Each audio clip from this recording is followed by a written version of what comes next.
Now, TVC News, Helen Osamede-Akins joins us on the news for more on this. Helen, 100,000 teachers trained. How exactly were they selected, and what measures are in place to check their progress?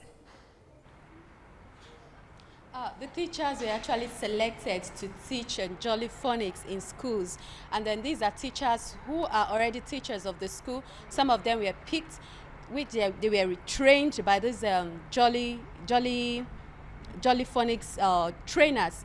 So training them, they are expected to go back and train more teachers in their schools. Like those that were trained in the states, they go back to the local government to train more teachers to ensure that children learn how to read at their early stage rather than waiting till when they get to secondary school.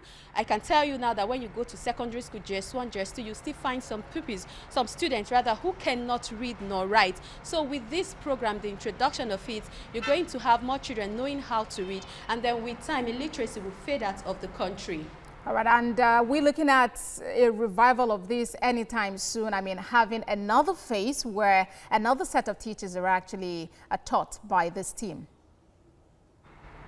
Yes, according to Universal Basic Education Commission, they said over 50 million pupils from public primary schools have benefited from this program because they've been able to train 100,000 teachers. And you know, each teachers have more than 30 or even more pupils in their class. So that is how it keeps expanding. Imagine 100,000 teachers teaching more than 30 pupils in their school. So you can tell how this is expanding. And then they are planning to keep it up, not to stop it at any time soon.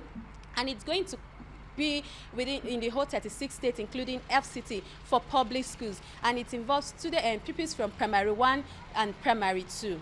All right, and just as I mentioned earlier, what is in place to check, to evaluate the progress that this is actually recording in the education sector?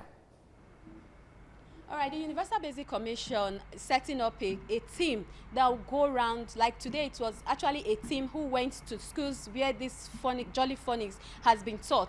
They went there to see the performance of the students to ensure that what they really planned is really working. So they're setting up different teams who will be going around states, local governments to ensure that it is implemented. So there's a team on ground that will be doing that. All right, Helen Osamede-Akins, our correspondent, joined us from Abuja.